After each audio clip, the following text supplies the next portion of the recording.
السلام علیکم ورحمۃ اللہ۔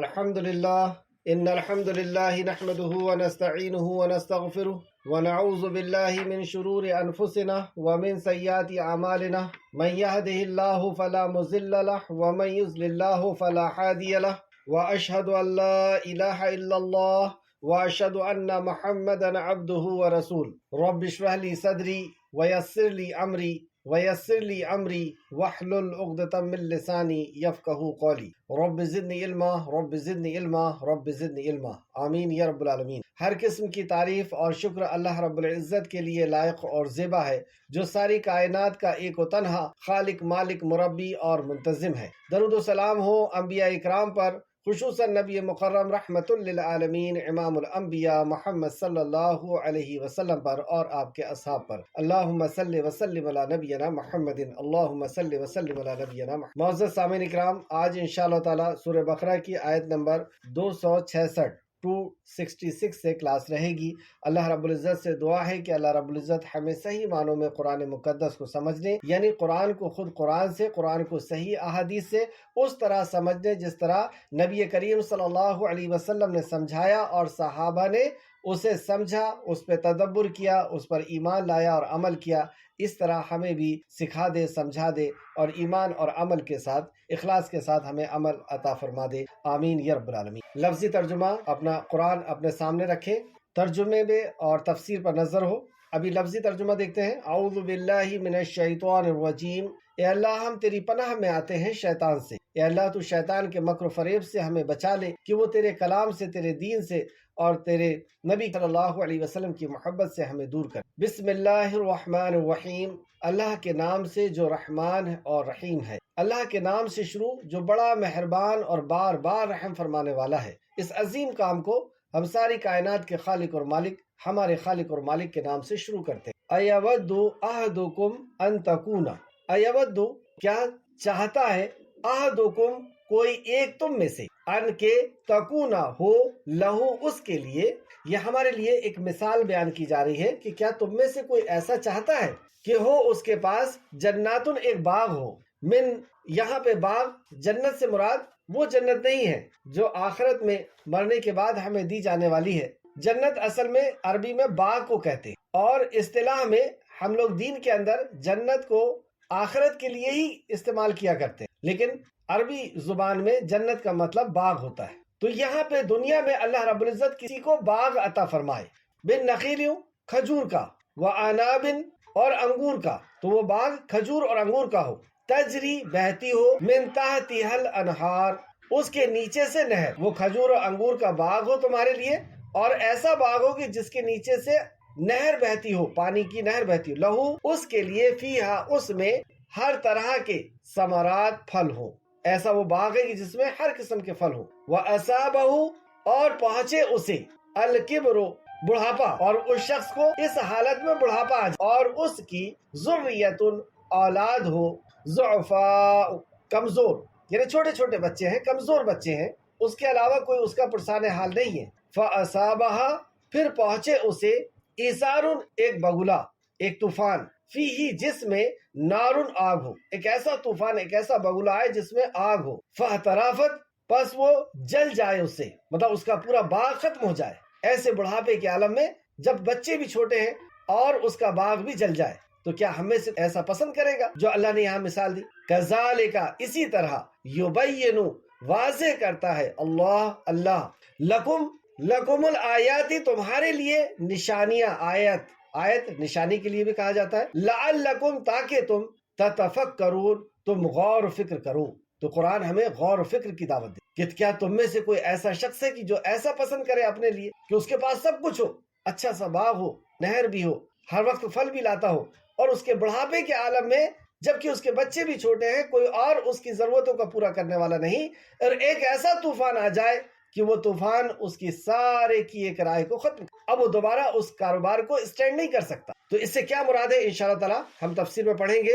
اور اللہ نے فرمایا تتفکرون تاکہ تم غور و فکر کرو۔ یہ مثالیں اللہ رب العزت تمہیں بیان فرمائے۔ یا ایھا الذین آمنو، اے وہ لوگو جو ایمان لائے ہو، انفقوا خرچ کرو، من طیبات پاکیزہ چیزوں میں سے۔ تو یہاں پہ ظاہری اور باطنی دونوں پاکیزہ، ما جو کسب تم کماتے ہو، ٹریڈنگ کرتے ہو، بزنس کرتے ہو، وَمِمَّا اور اس میں سے جو اخرجنا نکالا ہم نے لکم تمہارے لیے من الارض زمین میں سے، یعنی پھل کے ذریعے سے یا کھیتی کے ذریعے سے زمین میں سے جو اگتا ہے اس کے ذریعے سے جو تمہیں حاصل ہوتا ہے اس میں سے بھی اللہ کے راستے میں خرچ کرو، اور بزنس سے بھی اللہ کے راستے میں خرچ کرو۔ ولا اور نہ تیممو تم ارادہ کرو خبیثہ ناپاک کا، من ہو اس میں سے، مطلب اس میں سے کمزور اور خراب سڑی گلی چیزوں کا ارادہ نہ کرو، خراب چیزوں کا ارادہ نہ کرو، یعنی جو اللہ رب العزت نے تمہیں عطا کیا ہے اس میں سے اچھی چیز اللہ کے راستے میں خرچ کرو، پاکیزہ چیز اللہ کے راستے میں خرچ کرو۔ من ہو اس میں سے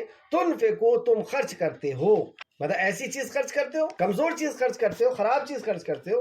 ولستم حالانکہ تم بے آخذینا لینے والے اسے، الا مگر ان یہ کہ تغمدو تم چشم پوشی کرو، فی اس سے، اگر تمہیں دیا جائے تو تم اسے لینا پسند نہ کرو۔ وَعْلَمُوا اور جان لو ان اللہ بے شک اللہ غنی بہت بے نیاز غنی ہے اللہ، یعنی تم کسی کو دو گے تو اسے ملے گا، اللہ اکبر، ایسا نہیں ہے، اللہ غنی ہے۔ یہاں پر اللہ نے اپنی اس صفت کو لایا کہ اللہ رب العزت نے تمہیں بھی دیا اور اللہ اسے بھی دینے پہ قادر ہے، اور یہ رئیس اور پیسے والے یا ہم لوگ اگر کسی کو نہ دے تو اللہ ایک مخلوق کوئی بھوکے مرنے والی نہیں ہے، اللہ غنی ہے، بہت بے نیاز ہے، اور حمید بہت تعریف والا ہے۔ بے شک الشیطان، لیکن جب ہم اللہ رب العزت کے راستے میں مال خرچ کرتے ہیں تو شیطان کا کردار کیا ہوتا ہے؟ یہاں پہ بیان کیا گیا الشیطان، شیطان یعیدکم ڈراتا ہے تمہیں، فقر سے ڈراتا ہے، فقر سے ڈراتا ہے، غریبی سے ڈراتا ہے، مسکینی سے ڈراتا ہے کہ اگر اللہ کے راستے میں خرچ کرو گے فقیر ہو جاؤ۔ وَيَأْمُرُكُمْ اور وہ حکم دیتا ہے تمہیں، بے حیائی کا حکم دیتا ہے، فضول خرچ کرنے کا تمہیں حکم دیتا ہے، وہاں پہ وہ نہیں ڈراتا کہ تم برباد ہو جاؤ۔ واللہ اور اللہ یعیدکم وعدہ کرتا ہے تم سے، اللہ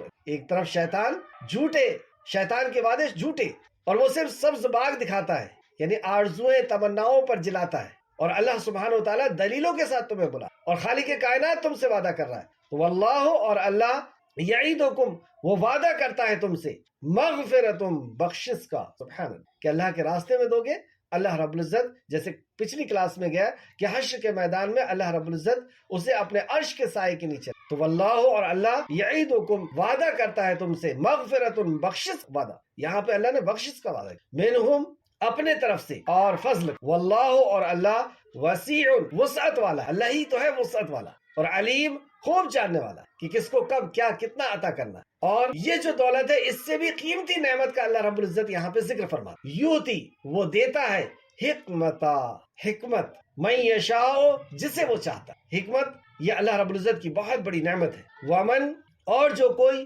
یوتا دیا گیا حکمت فقد تو تحقیق اوتیا وہ دیا گیا خیر کثیرا خیر کثیر بہت زیادہ، خیر کثیر یہاں پہ اللہ رب العزت نے حکمت کے ساتھ بیان فرمایا۔ وما اور نہیں یذکروا نصیحت پکڑتے الا مگر اولو الالباب عقل والے، یہ عقل والے ہیں جو اس بات سے نصیحت پکڑتے کہ کیا حکمت ہے اور کیا دولت ہے، مطلب علم بہتر ہے یا دولت بہتر ہے۔ وما اور جو انفقتم خرچ کیا تم نے، من نفقات کوئی خرچ، او یا نظر مانی تم نے، دولت جو ہم اللہ کے راستے میں خرچ کرتے ہیں جو اللہ نے دیا ہے یہ ایک عبادت ہے، اور اسی طریقے سے نظر بھی عبادت، حالانکہ نظر ماننے سے منع کیا گیا ہے کیونکہ نظر تقدیر کو نہیں بدلتی، نبی مکرم نے فرمایا کہ نظر تقدیر کو نہیں بدلتی، اس سے تو کنجوس کا مال ہی نکلتا ہے، لیکن اگر کوئی نظر مان رہا ہے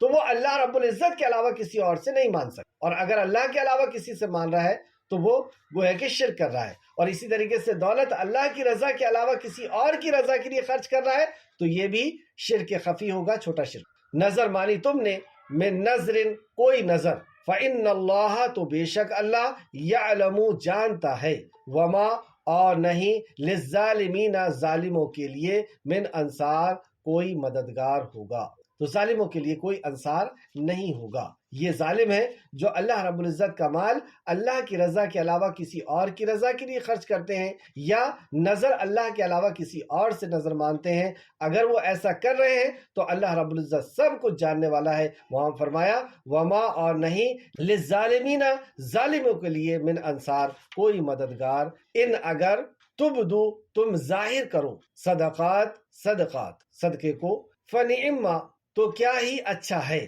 ہیا وہ، اگر وہ صدقات کو دکھا کر کے خرچ کر رہا ہے، ظاہر کر کے خرچ کر رہا ہے، تو یہ اللہ فرماتا اچھا ہے۔ لیکن یہ کیسا ظاہر کر کے دے رہا ہے کہ لوگ بھی دیکھیں اور وہ بھی متاثر ہو اور وہ بھی دے۔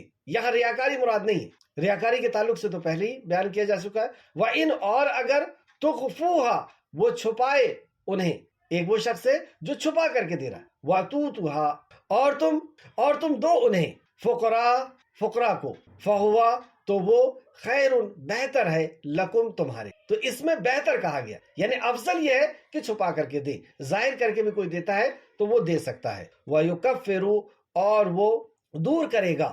اب دیکھیں اللہ کے راستے میں خرچ کرنے کا ایک اور یہاں پر اجر بتایا جا رہا ہے، وَيُكَفِّرُ اور وہ دور کرے گا تم سے، عنکم تم سے، من سیئاتکم تمہاری برائیوں کو اللہ رب العزت اس ذریعے سے دور کرے، صدقے کے ذریعے۔ واللہ اور اللہ بما اس پر تعملون تم عمل کرتے ہو، خبیر خوب جاننے، اور تم جو بھی عمل کر رہے ہو کس وجہ سے کر رہے ہو، کیوں کر رہے ہو، اللہ رب العزت اسے خوب جاننے والا ہے۔ آیت تفسیر کی طرف، آیت نمبر 166 کہ صدقے کے تعلق سے اللہ رب العزت کا یہاں پہ مسلسل بیان چل رہا ہے۔ ان آیتوں کے اندر اللہ رب العزت نے صدقات کے تعلق سے فرمایا کہ جو اللہ کے راستے میں خرچ کرتے تو ان کی مثال ایسی ہے جیسے کہ وہ ایک دانے کی مثال کیسی ہے کہ وہ زمین میں لگایا جاتا ہے، اس میں 7 بالیاں اگتی ہیں اور ہر بالی کے اندر 100 دانے آتے ہیں اور ایک کا 700 گنا تک، تو ایک نیکی اللہ کے راستے میں خرچ کیا جاتا ہے تو اس کی اجر اللہ رب العزت 700 گنا تک بڑھا کر کے عطا فرماتا، اور حشر کے میدان کی تکلیفوں میں سے تکلیف اس سے اللہ رب العزت دور فرمائے، اور اللہ اس کو اپنے ہاتھ میں پالتا پوستا ہے، جس طریقے سے کوئی اپنے گھوڑے کے بچے کو پالتا پوستا ہے، اس طریقے سے اللہ رب العزت اس صدقے کو بہت بڑھا کر کے اور ہمیں عطا فرمائے۔ اسی طریقے سے ہماری برائیوں کو بھی اللہ رب العزت نکال کر کے اور اچھائیاں داخل فرمائے۔ یہ صدقے کے بے شمار فائدے ہیں، اور صدقہ دنیا اور آخرت میں ہمارے لیے فائدہ مند ہے۔ دنیا میں بھی ایسا نہیں کہ صدقہ کرنے والا تباہ اور برباد ہو جائے گا، جو تقدیر میں لکھا ہوا ہے وہ تو ہو کر کے رہے گا، تو صدقہ کرنا دنیا اور آخرت میں فائدہ مند ہے۔ لیکن صدقہ کون سا فائدہ مند ہوتا ہے، اس کے تعلق سے بھی ہم نے پچھلی کلاس میں پڑھا کہ کون سا صدقہ اللہ قبول کرتا ہے اور کون سا صدقہ تباہ اور برباد ہو جائے۔ تو صدقہ یا کوئی بھی عمل، صدقہ بھی ایک عمل ہے، تو کوئی بھی عمل اس وقت قبول ہوتا ہے کہ وہ ایمان کی موجودگی میں اخلاص اور نبی کریم صلی اللہ علیہ وسلم کے طریقے پہ کیا ہوا ہو۔ ایمان یعنی توحید کے اندر ہو، توحید پرست عمل کرے، کیونکہ مشرک کا کوئی بھی عمل اللہ قبول نہیں کرتا۔ تو ایمان کی موجودگی میں، توحید کی موجودگی میں، اور اس عمل کے اندر ریاکاری نہ ہو۔ اور صدقے کے تعلق سے نبی کریم صلی اللہ علیہ وسلم کی جو احادیث کی روشنی میں ہم نے سمجھا، جو آپ کی سنت، کہ ایک تو ریاکاری نہ ہو، دوسرا پاک مال ہو، یعنی حلال مال ہو، اور ظاہری اور باطنی دونوں پاکی ہو، سڑا گلا ہوا نہ ہو، حرام نہ ہو، اور احسان جتا کر کے نہ دے، اور کسی کو دیے تو اس کو تکلیف نہ پہنچائے۔ اس مال کو اللہ رب العزت قبول کرتا ہے۔ اور اسی کا اپوزٹ جس کو آج کی کلاس میں بتایا گیا ہے، اگر ہمارے عمل کے اندر ایمان کی بجائے کفر ہو، توحید کے بجائے شرک ہو، تو وہ عمل کو ضائع کر دے گا۔ اسی طریقے سے اخلاص کی بجائے ریاکاری آ جائے تو بھی عمل ضائع ہو جائے گا، سنت کی جگہ بدعت آ جائے تو بھی عمل برباد ہو جائے، یعنی نبی کا طریقہ نہیں ہے، اپنی مرضی سے کوئی طریقہ ایجاد کر کے ہم اس پہ عمل کر رہے ہیں تو وہ عمل بھی ہمارا تباہ اور برباد ہو جائے۔ تو اللہ رب العزت نے یہاں پر مال خرچ کرنے والوں کی مثال پچھلی کلاس میں ہم نے دیکھا تھا کہ جو اخلاص کے ساتھ اللہ رب العزت کی رضا کے لیے مال کو خرچ کرتے ہیں، ان شرائط کے ساتھ، ایمان کے ساتھ، اور اس یقین کے ساتھ کہ ہم جو مال خرچ کر رہے ہیں یہ اللہ سبحانہ و تعالیٰ کیا ہمیں ملے گا، جیسے یہاں فرمایا، اور ان لوگوں کی مثال جو اللہ کی رضا جوئی اور پوری دل جمعی کے ساتھ خرچ کر اللہ کی رضا کے لیے۔ پچھلی آیت 1-265 اس کا اس آیت کا اصل میں آگے والی آیت سے بہت تعلق ہے، اس لیے پچھلی آیت کو بھی دیکھیں۔ اور ان لوگوں کی مثال جو اللہ کی رضا کے خاطر، یعنی ریاکاری کے لیے نہیں، دنیا کے لیے نہیں، دنیا حاصل کرنے کے لیے نہیں، لوگوں کی رضا کے لیے، اللہ کی رضا کے لیے، اور دل جمعی کے ساتھ، یقین ہے ان کو آخرت، ایمان ان کا مضبوط ہے کہ جس طریقے سے ہم پیسے بینک میں جمع کرتے ہیں تو پورا یقین ہوتا ہے کہ ہمیں یہ پیسہ مل جائے گا، کہیں نہیں جائے گا، جبکہ یہ یقین بھی شیطانی وسوسہ ہی ہے کہ کب ہم مریں گے ہم نہیں جانتے، اور ہم مر گئے تو پھر وہ ہمیں نہیں مل سکتا جو ہمارا ہی ہمارے ہاتھ سے بینک میں رکھا ہو۔ لیکن وہ ایسا یقین کے ساتھ اللہ کے راستے میں خرچ کرتے ہیں کہ اس کا بدلہ دنیا اور آخرت میں اللہ رب العزت ہمیں دے گا، کیونکہ ہم جس کو دے رہے ہیں وہ غنی ہے، اس کے حکم پہ ہم دے رہے ہیں، بھلی ہم جو سامنے والے کو دے رہے ہیں، جو ہمارے سامنے نظر آ رہا ہے وہ تو فقیر ہے، یا وہ ضرورت مند ہے یا وہ مسکین ہے یا اللہ رب العزت کے دین کو بلند کرنے کے لیے اللہ کی رضا کے لیے خرچ کر رہے ہیں، لیکن کس کے آرڈر پر کر رہے ہیں؟ اللہ رب العزت کے آرڈر پر کر رہے ہیں، اور جس کے آرڈر پہ کر رہے ہیں اس نے کہا دے دو یہاں، تو ہم نے دے دیا، گویا کہ ہم اس کے حکم پر دے رہے ہیں اور اس کو دے رہے ہیں، اس کا مطلب یہ ہو۔ اس لیے اللہ رب العزت نے کہا کہ تم مجھے قرض حسنہ دے رہے ہو، تو ہم جسے دے رہے ہیں وہ غنی ہے، وہ ہمیں لوٹانے کے لیے وہ وعدہ کرتا ہے کہ ہم اس کو لوٹا کر کے دیں گے، تو وہ دل جمعی کے ساتھ دیتے ہیں، یعنی پورے یقین کے ساتھ دیتے ہیں کہ ہمیں اس کا بدلہ ملنے والا ہے، اور اخلاص بھی ان کے اندر ہوتا ہے، اور اپنے حلال مال میں سے وہ عطا کرتے ہیں، دیتے ہیں۔ تو ان کی مثال، ایسے خرچ کرنے والے کی مثال اللہ رب العزت یہاں دی، اپنے مال خرچ کرتے ہیں، اس باغ کی سی ہے جو کسی اونچی سطح پر ہے، اونچائی پر ہے، یعنی وہ قحط سالی اور اس قسم کی برائیوں سے وہ اعلیٰ تر ہے، اس پر زور کی بارش ہو تو دگنا وہ فصل لے کر کے آتا ہے، لیکن اگر ہلکی سی فوار بھی ہو گئی تو بھی اس کے لیے کافی ہو جاتی، یعنی وہ ایسا شخص ہے کہ جو ایمان کی موجودگی میں، اللہ سے ملنے کے یقین میں، توحید کے ساتھ، اخلاص کے ساتھ، اللہ رب العزت نے جہاں پہ حکم دیا وہاں پہ وہ خرچ کرتا ہے، تو ایسے شخص کی مثال ایسی ہے جیسے کہ ایک باغ ہے جو اونچائی پر ہے، اور اونچائی پہ ہے سے مراد کہ وہ اس کو قحط سالی سے ڈر نہیں ہے، اور اگر زیادہ بارش ہو گئی تو خوب اچھا پھل لاتا ہے، اور اگر کم ہی فوار بھی اگر پڑی تو وہ اس کے لیے کافی ہے۔ تو یہ ایسا شخص ہے کہ اس کے تھوڑے عمل بھی اس کے لیے کافی ہو جائیں گے، اور اگر یہ زیادہ عمل کرتا ہے تو پھر تو بہت اچھی بات ہے۔ تو اللہ رب العزت کو کوالٹی والا عمل پسند ہے، کوانٹیٹی کی ضرورت نہیں ہے اللہ کی۔ ہم لاکھوں روپے خرچ کریں لیکن ریاکاری کے لیے خرچ کریں، یا لوگوں کو تکلیف پہنچانے کے لیے خرچ کریں، یا آخرت میں ملنے کا یقین نہ ہو ویسے ہی خرچ کر رہے ہیں صرف دنیا کو حاصل کرنے کے لیے، تو ایسے لاکھوں روپے بھی اللہ رب العزت کی نظر میں، اللہ رب العزت کے نزدیک کوئی فائدہ مند نہیں۔ اور ایک شخص ہے جو پورے یقین کے ساتھ اور پورے شرائط کے ساتھ خرچ کرتا ہے، تو وہ تھوڑا بھی خرچ کرے گا تو اس کی مثال دیا کہ اس کے لیے ایسا وہ کھیت ہے کہ فوار ہی کافی۔ اب ایسا شخص کی مثال بیان کی جا رہی ہے آیت نمبر 266 میں، جو آج کی کلاس ہے۔ آیت دیکھیں، کیا تم میں سے کوئی یہ پسند کرتا ہے اس کے لیے کھجور اور انگور کا ایک باغ ہو؟ مطلب ہم اس کو اپنے لیے سمجھیں، کیونکہ اللہ فرماتا ہے کیا تم میں سے کوئی ایسا پسند کرے گا کہ اس کے پاس انگور اور کھجور کا ایک باغ ہے، اور وہ باغ بھی کیسا، اس کے نیچے سے نہریں بہہ رہی ہیں، پانی کی کوئی کمی نہیں، اس باغ میں اس کے لیے ہر قسم کے پھل بھی ہیں، پھل والا باغ ہے وہ، اور اسے بڑھاپا آ جائے جبکہ اس کی اولاد کمزور ہو، اور ایسی حالت میں ہم پہنچ جائیں کہ یہ سب کچھ تو ہے لیکن بڑھاپا آ گیا ہے اور بچے بھی چھوٹے ہیں جو اس کی بڑھاپے کا، اس کی ضرورت کو پورا کرنے پہ قاصر ہے، نہیں کر سکتا، اور ایسی حالت میں کہ اس کی زندگی بھر کی یہ کمائی، جو ایک باغ کھڑا ہے، ایک کاروبار اس کا کھڑا ہے، اور بچے بھی چھوٹے ہیں، اور ایسے حالات میں کوئی اس کے اوپر ایسی آفت آئی جس کے تعلق سے اللہ نے فرمایا پھر اچانک اس کے باغ پر ایک بگلو آ پڑے جس میں آگ ہو، مطلب ایسا طوفان آیا جس کے اندر آگ ہے اور اس کے کھیت کی طرف آ گیا، اس کے باغ کی طرف آ گیا، اور وہ اسے جلا کر راکھ کذالک یبین اللہ لکم الآیات لعلکم تتفکرون، اسی طرح اللہ تمہارے لیے آیتیں کھول کھول کر بیان کرتا ہے تاکہ تم غور و فکر کرو۔ تو قرآن میں اللہ رب العزت کا مطالبہ کیا ہے کہ غور و فکر کرو۔ اللہ کیوں بیان کر رہا ہے یہ آیت بغیر سوچے سمجھے پڑھنے کے لیے؟ اس لیے بیان کر رہا ہے تاکہ تم غور فکر کرو، یہ تمہاری ہی اسٹوری بتائی جا رہی، تمہارے ہی حالات بتائے جا رہے ہیں۔ ایک اور جگہ اللہ نے فرمایا کہ اس میں تمہارا ہی ذکر ہے، تو کیا ہم میں سے کوئی ایسا پسند کرے گا؟ اس آیت سے کیا مراد ہے کہ جس طرح عمل کے قبول ہونے کے لیے شرائط ہے کہ ایمان ہو، توحید ہو، اخلاص ہو، سنت ہو، اسی طریقے سے عمل کو کچھ چیز برباد بھی کر دیتی۔ یہ اس کا عمل، زندگی بھر کی کمائی جو ایک باغ کی شکل میں اس کے سامنے ہے اور اسے بڑھاپے کو بھی آ پہنچائے، اور اس کے عمل کے اندر اگر شرک مل جائے، یا اس کے اندر ریاکاری اگر مل جائے، یا اس عمل کے اندر بدعت اگر مل جائے، اکثر و بیشتر آپ دیکھتے ہوں گے کہ لوگ پہلے بہت اخلاص کے ساتھ عمل کر رہے تھے، بعد میں ریاکاری آ گئی، لوگ سنت طریقے سے عمل کر رہے تھے اور اب کسی اور عمل کو اس نے بہتر سمجھ دیا اور خود رائج کر لیا، یا کسی کا رائج کیا ہوا عمل اس پہ چلنا شروع کر دیا، توحید کے اوپر نظر نہیں تھی، شرک زندگی کے اندر آ گیا، تو یہ عمل انسان کو برباد کر دیتے۔ اس تعلق سے، اس آیت کی تفسیر کے تعلق سے، عمر بن خطاب رضی اللہ عنہ، حضرت عمر بن خطاب، اس وقت کی بات ہے یہ کہ جب آپ امیر المومنین تھے رضی اللہ نے، ایک دفعہ حضرت صحابہ اکرام رضی اللہ عنہم سے پوچھتے ہیں کہ تمہاری رائے کیا ہے اس آیت کے تعلق۔ غور کریں کیسا منظر ہو، امیر المومنین ہے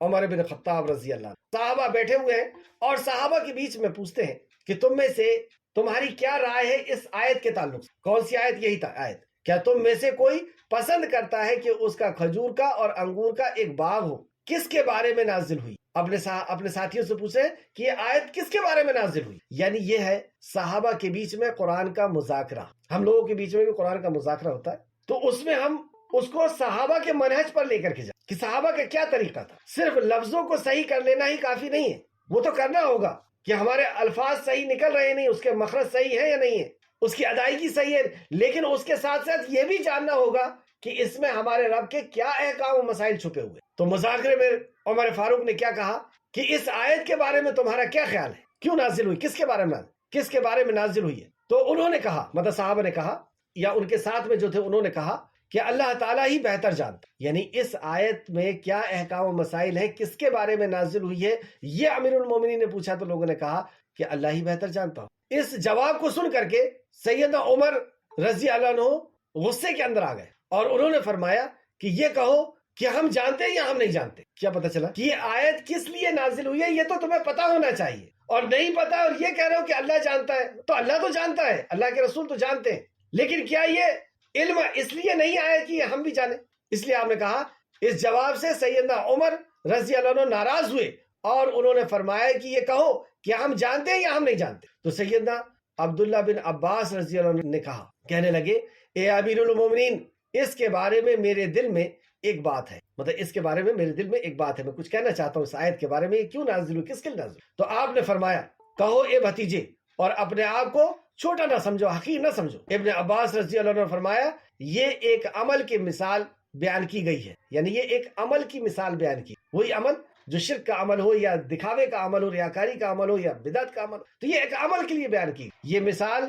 تو سیدنا عمر نے پوچھا کس عمل کے بارے میں بیان کی گئی ہے؟ ابن عباس رضی اللہ عنہ نے جواب دیا کہ کسی بھی عمل کے بارے میں، یعنی کوئی بھی عمل ہو سکتا ہے جو انسان کے دوسری نیکیوں کو برباد کر سکتا. تو سیدنا عمر رضی اللہ عنہ نے فرمایا یہ مثال اس دولت مند شخص کے عمل کی ہے جو اللہ کی اطاعت کے مطابق عمل کرتا ہے، پھر اللہ تعالیٰ اس کے پاس شیطان کو بھیجتا ہے تو وہ گناہ اور برے کام کرنے لگتا ہے حتیٰ کہ اپنے سارے اعمال ضائع کر. یہ ایک شخص کی مثال ہے جو دولت مند ہے اور اللہ کے راستے میں خرچ کرتا ہے، لیکن بعد میں پھر شیطان کو اللہ رب العزت نے اس کے پاس پہنچا دی، کیونکہ دنیا تو آزمائش کے لیے. اب آزمائش کے لیے شیطان اس کے پاس گیا، اسے وسوسہ کیا، اب اس کے اندر ریاکاری ڈال دی یا بدعات ڈال دی یا شرک ڈال دیا، تو پھر اللہ تعالیٰ اس کے پاس شیطان کو بھیجتا ہے تو وہ گناہ اور برے کام کرنے لگ جائے. اب وہ شیطان کے بہکاوے میں حتیٰ کہ اپنے سارے اعمال ضائع کر دیتا ہے. بخاری شریف حدیث نمبر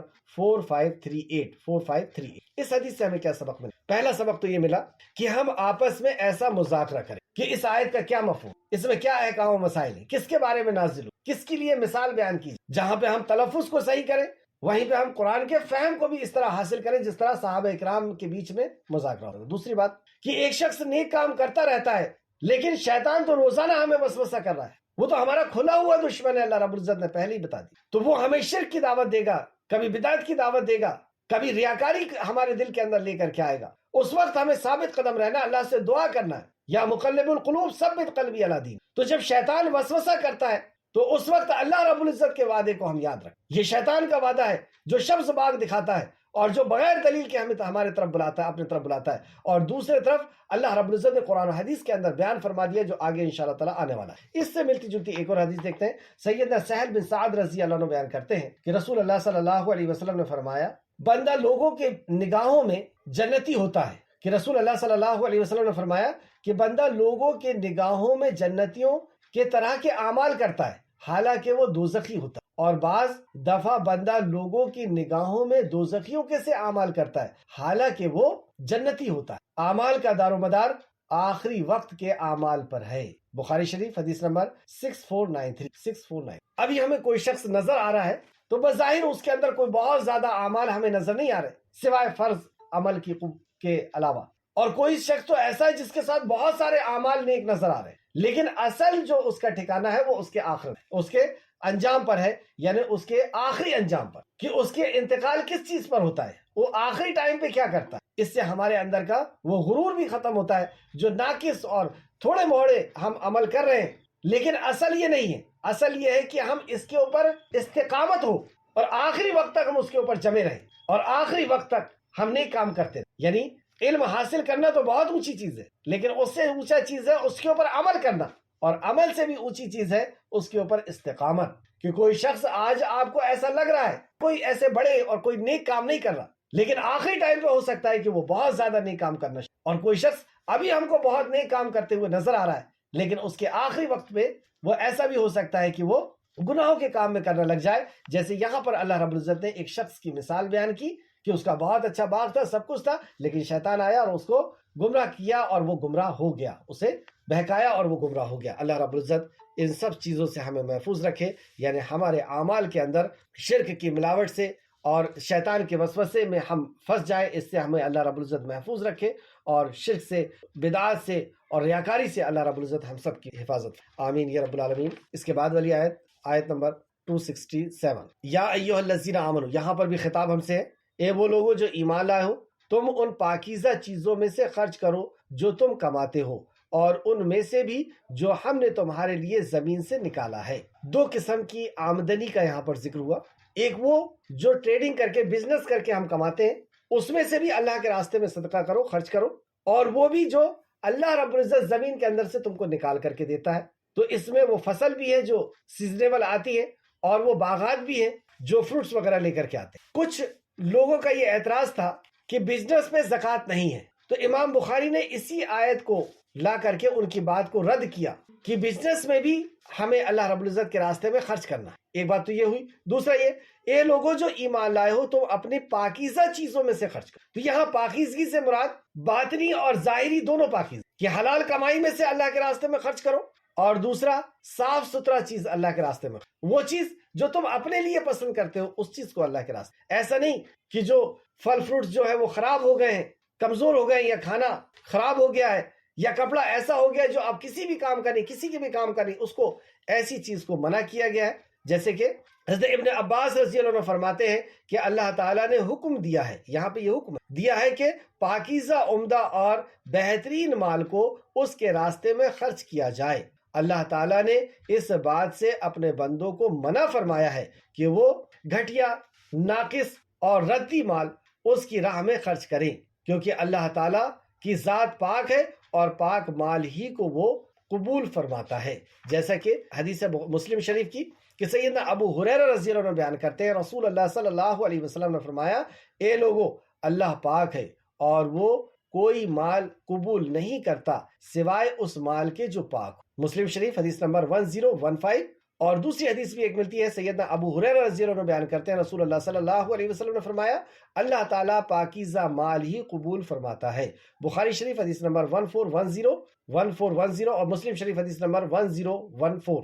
اس سے یہ سبق ملا کہ جو بھی مال ہم کسی بھی طریقے سے کماتے ہیں، اللہ رب العزت ہمیں عطا کرتا ہے. ایک تو وہ اللہ رب العزت کی عطا ہے، اس میں سے ہم پاکیزہ مال اللہ رب العزت کے راستے میں خرچ کریں. اوسط، جیسے اس کے پہلے بھی وہ حدیث گئی کہ آپ صلی اللہ علیہ وسلم نے حضرت معاذ کو جب گورنر بنا کر کے بھیجا، تو آپ نے کہا کہ ان سے جب زکوٰۃ لینا تو بہت اچھا بھی نہیں لینا، اور اسے چاہیے جو دینے والا ہے کہ وہ بہت خراب بھی مال نہ دے، یعنی اوسطاً مال دے. تو اے لوگوں جو ایمان لائے ہو، تم پاکیزہ چیزوں میں سے خرچ کرو جو تم کماتے ہو، اور ان میں سے بھی جو ہم نے تمہارے لیے زمین سے نکالے ہیں، اور مت ارادہ کرو، یعنی مت خرچ کرو اللہ کی راہ میں ردی اور خراب چیز خرچ کرنے، جبکہ تم خود تو اسے لینا بھی پسند نہیں کرتے. مطلب اگر تمہیں دیا جائے تو تم تو اس کو لینا پسند نہیں کرو گے، الا یہ کہ اس کے بابت تم چشم پوشی کرتے ہو. اور جان لو بے شک اللہ تعالیٰ بے پرواہ اور قابل تعریف. یہاں پر جو اللہ رب العزت کی صفت بیان کی گئی، وَاعْلَمُوا، اور تم جان لو، ان اللہ، کہ بے شک اللہ غنی ہے. وہ مطلب تم یہ مت سمجھو کہ تم دو گے کسی کو تو اس کی ضرورتیں پوری ہوگی، اس کا پیٹ بھرے گا. اللہ غنی ہے، اس نے تمہیں بھی دیا، تم فقیر ہو، تمہیں بھی اسی نے دیا ہے، اور وہ ساری مخلوق کو کھلا رہا ہے. جب سے مخلوق کو پیدا کیا، جب سے اللہ رب العزت انہیں کھلا رہا ہے، اور اس کے خزانے میں کوئی کمی نہیں آئی. یہ اللہ رب العزت کا احسان ہے کہ اللہ نے تمہیں دے دیا ہے، اور یہ کہہ رہا ہے کہ تم اب خرچ کرو. گویا کہ ہم صرف ایک امانت دار کی طرح ہے کہ اس نے ہمیں دے دیا اور کہہ رہا ہے کہ اس کو فلاں فلاں جگہ خرچ کرنا. اور خرچ کرنے میں اس کا احسان دیکھیے کہ وہ کہتا ہے کہ سب سے پہلے اپنے اوپر خرچ کر، پھر اپنے ماں باپ پر خرچ کر، پھر اپنے رشتہ داروں پر خرچ کر، پھر یتیموں میں، مسکینوں میں. تو دیا ہوا اللہ رب العزت کا اور اس کا احسان کہ سب سے پہلے وہ اپنے اوپر بھی اور اپنے رشتہ داروں کے اوپر بھی خرچ کرنے کا. اور اگر نہیں خرچ کرتے ہو تو جان لو کہ اللہ رب العزت غنی ہے اور تم فقیر ہو. تمہیں کب وہ فقیر لے کر کے آ جائے، کب تمہیں پھر سے اسی حالت میں لے کر کے آ جائے جس حالت میں تم اس دنیا میں آئے تھے. جب اس دنیا میں آئے تھے تو خالی آتے، کچھ نہیں تھا. اللہ رب العزت نے تمہیں عطا کیا، یا اللہ رب العزت نے تمہیں ایسے گھر میں پہنچا دیا جس گھر میں آتے ہی تم دولت مند ہو گئے. اگر اللہ چاہتا تو کسی مانگنے والے کے گھر میں تمہیں پیدا کر دیتا اور تم اس کا کچھ نہیں بگاڑ سکتے, کچھ نہیں کہہ سکتے تھے کہ اللہ رب العزت تو نے مجھے یہاں کیوں پیدا. وہ ایسے گھر میں بھی پیدا کر سکتا, تمہیں ایسا مقدر بنا سکتا تھا. لیکن یہ اللہ کا احسان ہے. یاد رکھو کہ وہ غنی ہے اور وہ حمید ہے. تعریف تو اس کے لیے ہے. کیوں ہے اس کے لیے؟ کیونکہ عطا اسی کی, اسی نے دیا ہے اور اس میں سے ہمیں خرچ کرنے کا حکم دیا. اس خرچ کرنے کے معاملے میں شیطان کا کیا کردار ہوتا ہے وہ اب بیان کیا جا رہا ہے کہ جب تم خرچ, کیوں, کون سی چیز اللہ کے راستے میں خرچ کرنے پر رکاوٹ بنتی ہے؟ یہی دنیا کی ہرس, لالچ. اور یہ دنیا کی ہرس اور لالچ یہ شیطان ہمارے دلوں کے اندر ڈالتا, اسی کے سبز باغ دکھاتا ہے کہ اور اکٹھا کرو, اور اکٹھا کرو, ایسا ہو جائے گا, ویسا ہو جائے گا. یہی خیال ہمارے ذہن کے اندر وہ چلاتا رہتا ہے. تو اللہ رب العزت جبکہ اللہ کے راستے میں دینے سے بڑھتا ہے, اللہ ہمارے گناہوں کو ختم کرتا ہے, ہماری برائیوں کو نکالتا ہے, اور ایک کا کئی گنا بڑھا کر کے اللہ رب العزت عطا کرتا ہے. اور یہ سب وعدے اللہ رب العزت کے ہیں. پھر دینے میں کیا چیز رکاوٹ بن رہی ہے؟ تو وہ شیطان کا وسوسہ, جس کے تعلق سے اللہ نے یہاں فرمایا الشیطان, اور شیطان تمہیں تنگ دستی سے ڈراتا ہے. اب وہ تمہیں وسوسہ کیا کرتا ہے؟ اگر دے دو گے تو کیا ہوگا؟ اب جیسے کوئی فقیر سامنے سے نکل رہا ہے, ایک طرف اندر خیال آتا ہے کہ وہ جو 100 روپے رکھے ہوئے کئی دنوں سے وہ دے دو, لیکن وہی شیطان, ارے 100 کیسے دو, تم تو فقیر ہو جاؤ, بچوں کی بھی ضرورت ہے, گھر کے بھی اخراجات ہیں, رشتہ داروں کا بھی ہے, فلاں کا, بہت ساری چیز ایک دم سے دماغ کے اندر لے کر, اتنا کیسے؟ اتنا تو کبھی کوئی نہیں دیتا, 10 روپے 5 روپے دے دیتے ہیں بس. تم ایسا کیوں دو گے؟ تمہیں ڈرائے گا آگے کے بارے میں بتا کر کے کہ تم اس طریقے سے ہلاک ہو جاؤ گے. جیسے یہاں پہ فرمایا شیطان تمہیں تنگ دستی سے ڈراتا ہے کہ تنگ دست ہو جاؤ گے, فقیر ہو جاؤ دو گے تو, اور بے حیائی کا حکم دیتا. اب دیکھیں وہ بے حیائی کا کیسے حکم دیتا ہے کہ وہ فضول خرچ کے طرف خوب اکساتا ہے. فضول خرچ, شان بتانے کے لیے, صرف ہم کتنا پیسہ خرچ کرتے ہیں آپ دیکھیں, شان بتانے کے لیے کہ ہماری شادی ایسی ہے کہ میں نے بیٹی کی شادی کیوں سا, یا ریاکاری کے لیے کپڑوں میں, کھانے میں, کہ فلاں سے فلاں اونچے سے اونچے ہوٹل کے اندر جا کر کے ہم کھانا کھائیں گے. تو یہ جو فضول خرچی ہے, فضول خرچ کہ کم میں گزارا ہو سکتا تھا لیکن اس کے زیادہ صرف شو بتانے کے لیے, یہاں شیطان نہیں وسوسہ ڈال کہ تو تباہ ہو جائے گا, جبکہ یہاں سے تباہ ہوتا ہے انسان. یہی سے وہ قرضدار ہوتا ہے, یہی سے شان بتانے کے لیے اپنے اوقات سے زیادہ خرچ کرتا ہے اور قرضدار ہونا شروع ہوتا ہے, مفلس ہونا, پریشان ہونا شروع ہوتا ہے. لیکن یہاں شیطان اس کو وسوسہ نہیں کرتا, یہاں اس کو خوب خرچ کرنے دے رہا اور بتا رہا ہے کہ تیری کالر تو اونچی ہو گئی, اب تو اونچے لوگوں میں بیٹھنے لائق ہو گیا, بہت عزت والا ہو گیا. تو شیطان تمہیں تنگ دستی سے ڈراتا ہے اور بے حیائی کا حکم دیتا ہے. اور اس کے برعکس, اور اللہ تمہیں اپنی بخشش اور فضل کی طرف بلاتا ہے. اللہ اپنی بخشش کی طرف, وہ فضل کی طرف بلا رہا تھا. کون؟ ساری کائنات کا خالق ہوں. لیکن اب ان دلائل کے باوجود کہ اللہ کا وعدہ ہے, اللہ دلائل کے ساتھ بلا رہا ہے ہمیں, اللہ کے رسول ہمیں دلائل کے ساتھ بلا رہے ہیں, قرآن و حدیث کے اندر ہم نے صاف طور پہ پڑھ لیا کہ کہاں خرچ کرنا ہے, کہاں نہیں کرنا ہے. لیکن اس کے باوجود بھی شیطان کے وسوسے پہ ہم چل رہے ہیں. تو شیطان کے وسوسے کے علاوہ بھی فرشتے کے طرف سے بھی اس کے لیے خبر ہوتی ہے. اس تعلق سے ایک حدیث آپ کے سامنے میں پیش کرنا چاہوں گا جو تفسیر ابن کثیر نے اس آیت کی تفسیر میں بیان کیا ہے. پہلے یہ دیکھیں, یہاں پر اللہ رب العزت نے اپنی 2 صفت کا بیان, واللہ وسیع علیم, اور اللہ وسعت والا اور خوب جاننے. اللہ وسعت والا ہے, اللہ کے حکم کے مطابق خرچ کرو گے, اللہ رب العزت کی رضا کے لیے خرچ کرو گے تو اللہ رب العزت کے خزانے میں کسی چیز کی کوئی کمی نہیں. وہ ایسے مقام سے عطا فرماتا ہے کہ جہاں سے انسان کو وہم و گمان بھی نہیں ہوتا, ایسی جگہ سے وہ عطا فرماتا ہے. اور جب وہ لیتا بھی ہے تو ایسی ہی جگہ سے لیتا ہے کہ عقل ٹھکانے آ جائے. اللہ رب العزت ایسی مفلسی سے ہم سب کو محفوظ رکھے اور اللہ کے راستے میں خرچ کرنے کی توفیق عطا. تو یہاں پر جو ہم نے سیکھ دیکھا کہ شیطان جب اللہ کے راستے میں خرچ کیا جاتا ہے تو وہ وسوسہ کرتا ہے, ہمیں تنگ دستی سے ڈراتا ہے کہ کیسے ہوگا, گھر کے اخراجات ہیں, بچوں کے ہیں, فلاں ہے فلاں ہے. اور وہیں پر ہم اپنی شان بتانے کے لیے فضول خرچی کرتے ہیں تو وہاں پہ ہمیں شیطان نہیں اکساتا, جبکہ اللہ رب العزت نے ہم سے وعدہ فرما لیا اور اللہ بخشش اور فضل کی طرف بلاتا ہے. تو قرآن و حدیث کے ذریعے سے ہمیں صحیح اور غلط کی تمیز ہو گئی. اب ایک طرف شیطان ہمیں وسوسہ کرتا ہے اور وہیں پر ہمارے لیے اللہ رب العزت نے ایک اور انتظام فرمایا کہ وہیں پر ہمیں فرشتہ بھی خبر دیتا ہے. تو وہ خبر کے تعلق سے یہاں پر ترمذی شریف کی ایک صحیح حدیث اور اسے تفسیر ابن کثیر جلد نمبر 1 صفحہ نمبر 550 میں ذکر کیا ہے. تفسیر ابن ابو حاتم کے حوالے سے نقل کیا ہے. تفسیر ابن ابو حاتم جلد نمبر 2 صفحہ نمبر 529 اور 530 کے حوالے. امام ابن ابو حاتم نے حضرت عبداللہ بن مسعود رضی اللہ عنہ سے روایت کیا, رسول اللہ صلی اللہ علیہ وسلم نے فرمایا, بے شک شیطان کے بھی ابن آدم سے قربت ہے اور فرشتے کی بھی قربت. سبحان, شیطان کی ابن آدم سے قربت ہے اور فرشتے کی بھی قربت ہے. یعنی جس طریقے سے شیطان قریب آ کر کے اسے وسوسہ دیتا ہے، اسی طریقے سے فرشتہ بھی اللہ کے حکم سے آ کر کے اسے خیر کی خبر دیتا. تو شیطان کی قربت یہ ہے.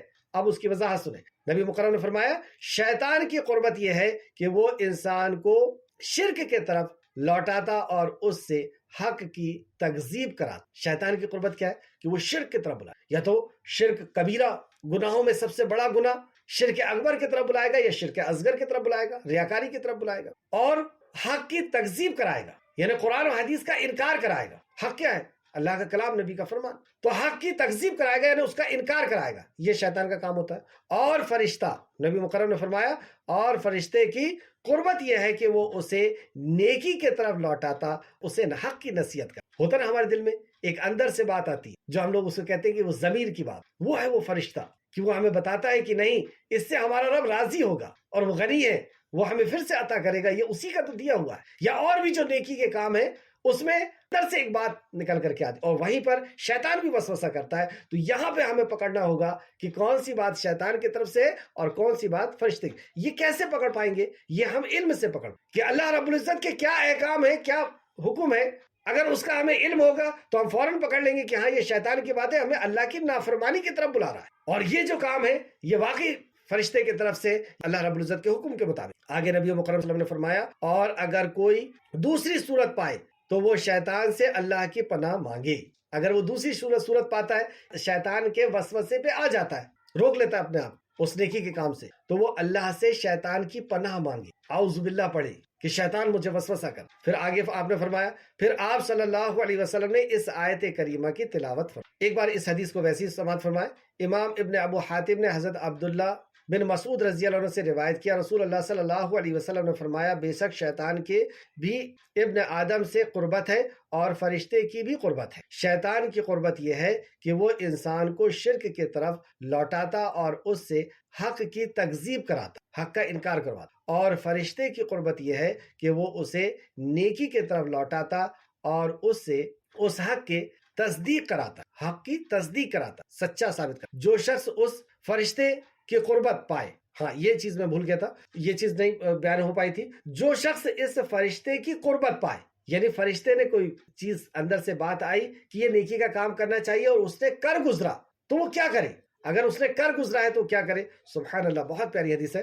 جو شخص اس فرشتے کی قربت پائے تو وہ جان لے کہ یہ اللہ تعالیٰ کی طرف سے ہے اور اللہ تعالیٰ کی حمد و ثنا بیان کرے. اس میں وہ تکبر نہ کرے کہ میں نے یہ نیکی کا کام کرے، اس میں اللہ رب العزت کا احسان مانے اور اللہ رب العزت کی حمد ثنا بیان کرے کہ اللہ تیرا شکر ہے تو نے یہ نیک کام مجھ سے کرا، اے اللہ تو اس کام کو اب قبول فرما لے، یہ کام بھی تیری توفیق سے ہوا اور اب تو اس کو قبول فرما لے. ایسی اللہ کی حمد ثنا کرے. اور اگر کوئی دوسری صورت پائے تو وہ شیطان سے اللہ کی پناہ مانگے. اگر وہ ناکام اللہ کی نافرمانی کی طرف جا رہا ہے تو شیطان سے اللہ کی پناہ مانگے کہ اللہ تو اس شیطان سے مجھے بچا لے اور مجھے نیک کام کرنے کی توفیق دے دے. بس پھر آپ صلی اللہ علیہ وسلم نے اس آیت کریمہ کی تلاوت فرمائی.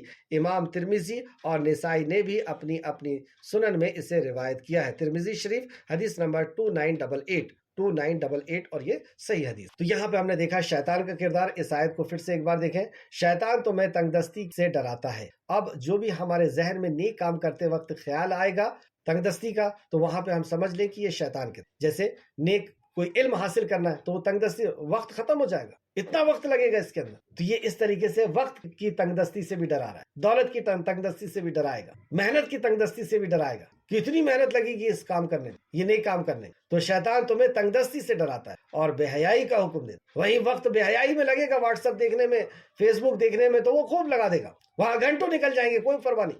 اور بھی اسی طریقے سے بے حیائی کے کاموں میں وہ پیسے لگوا دے گا. اللہ تم سے اپنی بخشش اور فضل کا وعدہ فرماتا ہے. سبحان اللہ، اللہ کا وعدہ ہی ہے اور اللہ وسعت والا اور خوب جاننے والا. آیت نمبر 269. اور اللہ جسے چاہتا ہے حکمت دیتا ہے. وَيُؤْتِي الْحِكْمَةَ مَن يَشَاءُ. اور اللہ جسے چاہتا ہے حکمت عطا فرماتا ہے، اور جس شخص کو حکمت دی گئی تو اسے بہت بھلائی عطا کی. عقل مند نصیحت حاصل کرتے. یہاں پر بھی عقل مندوں سے خطاب کیا گیا، یعنی یہ عقل مندی کا تقاضا ہے اس بات سے نصیحت حاصل کہ اللہ رب العزت جسے حکمت عطا فرماتا. حکمت کیا چیز ہے؟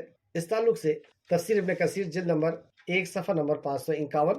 حکمت کے معنی. ابو طلحہ نے حضرت ابن عباس رضی اللہ عنہ سے روایت کیا ہے کہ یہاں حکمت سے مراد قرآن کریم اور اس کی ناسخ و منسوخ، مطلب کون سی آیت کے احکام باقی ہیں، کس کے نہیں ہیں، قرآن کا علم، اور قرآن کے اندر کیا کیا علم ہے اس کو یہاں پہ گنایا جا رہا ہے، اس کے ناسخ اور منسوخ کا علم، محکم و متشابہ کا حکم، یعنی کچھ آیتیں ایسی ہیں جس میں عقل کی دخل نہیں ہے، جسے کہا گیا اور ہمیں مان لینا ہے، ایمان لے آنا ہے، جیسے فرشتے ہیں دائیں بائیں طرف بیٹھے ہوئے، بس ایمان لے آنا ہے، اس پہ ریسرچ کرنے کی دیکھنے کی کوئی ضرورت نہیں۔ قبر کے اندر عذاب ہوتا ہے، جنت ہے، جہنم ہے، ملک الموت، تو یہ جو کچھ ایسی آیتیں ہیں کہ جس پر صرف ایمان لے آنا ہے، اور کچھ احکام ہیں جس کے احکام کو پورا کرنا ہے۔ قرآن کریم اور اس کے ناسخ و منسوخ، محکم و متشابہ، مقدم اور مؤخر، کہ کون سا کام پہلے ہے پھر اس کے بعد کون سا ہے، حلال و حرام، کہ کیا حلال ہے کیا حرام ہے، کیا اوامر ہے کیا نواہی ہے، امثال کو پہچان، امثال کی پہچان ہے،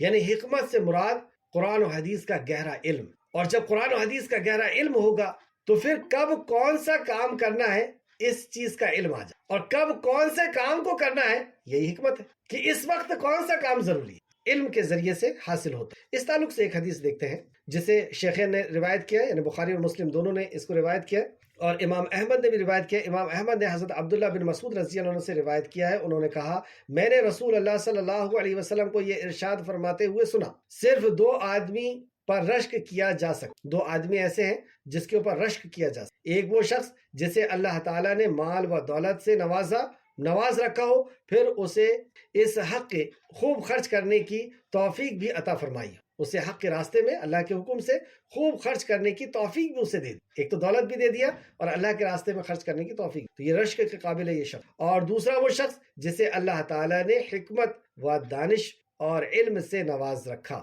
ہو اور وہ اس کے مطابق فیصلہ کرا ہے اور اسے لوگوں کو سکھا، یہ علم اللہ نے اسے عطا فرمایا ہے اور وہ اس کو لوگوں کو سکھاتا بھی ہے اور اس کے مطابق وہ فیصلہ بھی کرتا، زندگی بھی اس کے مطابق اٹھانا۔ پھر سے دیکھیں، اور دوسرا وہ شخص جسے اللہ تعالیٰ نے حکمت و دانش اور علم سے نواز رکھا ہو اور وہ اس کے مطابق فیصلہ کرتا ہو اور اسے لوگوں کو سکھاتا، فیصلہ کرتا ہو یعنی اس کے مطابق وہ حلال و حرام کی تمیز رکھتا ہے اپنی زندگی میں اور لوگوں کی زندگی میں بھی، لوگوں کے میں، اور وہ دوسروں کو اس بات کی تلقین بھی کرتا ہے۔ بخاری شریف حدیث نمبر 73، بخاری حدیث نمبر 73، مسلم حدیث نمبر 816، 816۔ آج کی کلاس کی آخری دو آیتیں دیکھ لیں۔ اور تم کسی قسم کا خرچ کرو، اور تم کسی قسم کا خرچ کرو، یعنی طیب خرچ کرو یا بوسیدہ خرچ کرو یا ریاکاری کے ساتھ خرچ کرو، تکلیف دے کر کے خرچ کرو، یا اللہ کی رضا کے لیے خرچ کرو، یا دنیا کو راضی کرنے کے لیے خرچ کرو، کیسا بھی خرچ کرو، اور تم کسی قسم کا بھی خرچ کرو یا کوئی بھی نظر مانو تو بے شک اللہ اسے جان، یہ نظر عبادت ہے تو تم اللہ کے علاوہ کسی اور کے لیے نظر کرو، اللہ رب العزت یہ دولت اللہ کی دی ہوئی اللہ کے راستے میں خرچ کرنا تھا لیکن تم نے کسی اور کے راستے میں خرچ کیے یا کسی اور کو دکھانے کے لیے خرچ کیا، اللہ خوب جان۔ اور ظالموں کا کوئی مددگار نہیں، اور ایسے ظالم کا اللہ کے ہاں کوئی مددگار نہیں ہو۔ آیت نمبر 171، اگر تم ظاہر کر کے صدقہ دو تو یہ اچھی بات، اور اگر تم اسے چھپا کر فقیروں کو دو تو وہ تمہارے لیے زیادہ بہتر، مطلب دکھا کر کے اگر خرچ کرے تو یہ ٹھیک ہے، لیکن کون سا دکھانا، ریاکاری کا دکھانا نہیں، یہاں ترغیب دینے کے لیے، ترغیب دلانے کہ ہاں اس کو ضرورت ہے اور میں دے رہا ہوں تم بھی دو، اس دین کے کام میں ضرورت ہے میں دے رہا ہوں تم بھی دو، ایسا ترغیب دلانا، لوگوں کو پروتساہت کرنے کے لیے اگر نیت ہے تو پھر آپ دے رہے ہیں تو یہ بہتر ہے، لیکن اس کے باوجود بھی اللہ رب العزت نے فرمایا کہ افضل کیا ہے، افضل چھپا کر کے، اگر تم ظاہر کر کے صدقہ دو تو یہ اچھی بات ہے، اور اگر تم اسے چھپا کر فقیروں کو دو تو یہ تمہارے لیے زیادہ بہتر، اور اللہ تم سے تمہارے گناہ دور کر دے۔ یہ ایسا عمل ہے اللہ کے راستے میں خرچ کرنا کہ اللہ تم سے تمہارے گناہوں کو، تمہاری خطاؤں کو تم سے دور کر، اور تم جو بھی عمل کرتے ہو اللہ اسے خوب خبر رکھنے، جو بھی عمل کر رہے ہیں اللہ رب العزت اس سے خوب خبر رکھنے والا ہے۔ اس تعلق سے ابو داؤد کی ایک حدیث، رسول اللہ صلی اللہ علیہ وسلم نے فرمایا، ظاہری طور پر قرآن مجید کی تلاوت کرنے والا ظاہر طور پر صدقہ کرنے والے کی طرح، اور پوشیدہ طور پر تلاوت کرنے والا پوشیدہ صدقہ کرنے والے کی، جسے ابو داؤد نے روایت کیا ہے۔ حدیث نمبر 1333۔